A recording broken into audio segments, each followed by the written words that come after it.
இயேசு கிறிஸ்து திரும்பவும் வரப்போகிறார். அவர் வரும்போது நாமும் அவரோடு கூட பரலோகத்தில் செல்ல வேண்டுமென்றால் என்ன செய்ய வேண்டும் என்பதைத்தான் பார்க்க போகிறோம். நோவாவின் காலத்தில் எப்படி நடந்ததோ அப்படியே இயேசு கிறிஸ்து திரும்பவும் வரும்போது நடக்கும் என்று எழுதப்பட்டிருக்கிறது. நோவாவை ஏன் கடவுள் தெரிந்து கொண்டார்? நோவா அவர் வாழ்ந்த காலத்தில் மக்கள் மிகவும் மோசமாக இருந்த பொழுதும் அவர் நல்ல மனிதனாக இருந்தார். அவர் நீதிமானும் உத்தமனுமாய் இருந்தார் என்று வேத புத்தகம் நமக்கு தெளிவுபடுத்தி இருக்கிறது. அவர் அநேகரிடம் கடவுளை நம்புங்கள் என்று பிரசங்கித்து வந்தார். யாரும் அவரை நம்பவில்லை. கடவுள் 40 நாட்களில் நான் இந்த பூமியை அழிக்கப் போகிறேன், ஒரு பேழையை உண்டு பண்ணு என்று சொன்னார். பேழை என்பது கப்பல் போன்ற ஒரு பெரிய படகை குறிக்கிறது. நோவா கப்பலை கட்ட ஆரம்பிக்கும் போது எல்லோரும் அவரை கிண்டல் பண்ணி சிரித்தனர். யாரும் அவரை நம்பவில்லை. நோவா மாத்திரமல்லாமல் அவர் குடும்பமும் சேர்ந்து அந்த கப்பல் கட்டும் பணியில் ஈடுபட்டனர். நோவா பெரிய பணக்காரராயிருந்தும் பண ஆசை இல்லாதவராய் இருந்தார். நோவாவுக்கு 500 வயதில் குழந்தை பிறந்தது. இருந்தாலும் அவர் ஒரு நாளும் அதை குறித்து கடவுளிடம் எதிர்த்து பேசவில்லை.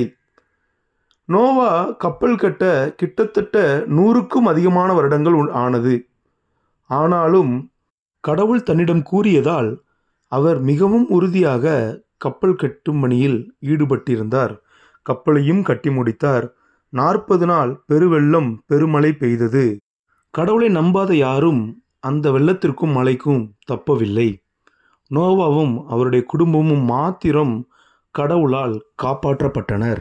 நோவா தன்னுடைய குடும்பத்தை ஒழுக்கமாக வழிநடத்தி இருந்தார். அதனால்தான் அவரால் 100க்கும் அதிகமான வருடங்கள் கப்பல் செய்ய முடிந்தது. 500 வயதில் நோவாவுக்கு குழந்தை பிறக்க காரணம் என்னவென்றால், ஒருவேளை 30 வயதில் குழந்தை பிறக்க ஆரம்பித்திருந்தால் ஒரு கிராமத்திற்கே கப்பல் செய்ய வேண்டிய நிலைமை ஏற்பட்டிருக்கும். கப்பல் ஒரு மலையில் போய் தங்கியது. கப்பலிலிருந்து வெளியே வந்த நோவாவும் அவருடைய குடும்பத்தினரும் கடவுளுக்கு நன்றி செலுத்தினர். கடவுளுக்கு நோவா பலி செலுத்தினார்.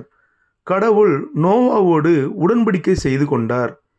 இனிமேல் தான் பூமியை தண்ணீரால் அழிக்க மாட்டேன் என்று கடவுள் நோவாவோடு உடன்படிக்கை செய்து கொண்டார். நோவாவும் அவருடைய குடும்பத்தினரும் மிகவும் சந்தோஷமாக பூமியில் வாழ்ந்தனர். நோவா கடவுளுக்கு பலி செலுத்தினார்.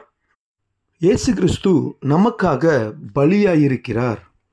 நாம் தினமும் இயேசுவே உம்முடைய இரத்தத்தினால் என்னுடைய பாவங்களை கழுவி பரிசுத்தப்படுத்தும் என்று தினமும் இயேசு கிறிஸ்துவின் பலியை நினைவு கூறுவோமா? இயேசு கிறிஸ்துவின் இரத்தத்தினால் கழுவப்படாவிட்டால் நாம் பரலோகம் செல்ல முடியாது. இதை கேட்டுக்கொண்டிருக்கிற அன்பானவர்களே, நோவா எப்படி கப்பலினால் காப்பாற்றப்பட்டாரோ அதே போல இயேசு கிறிஸ்துவாகிய கப்பல் மூலமாக நாமும் காக்கப்படுவோம்.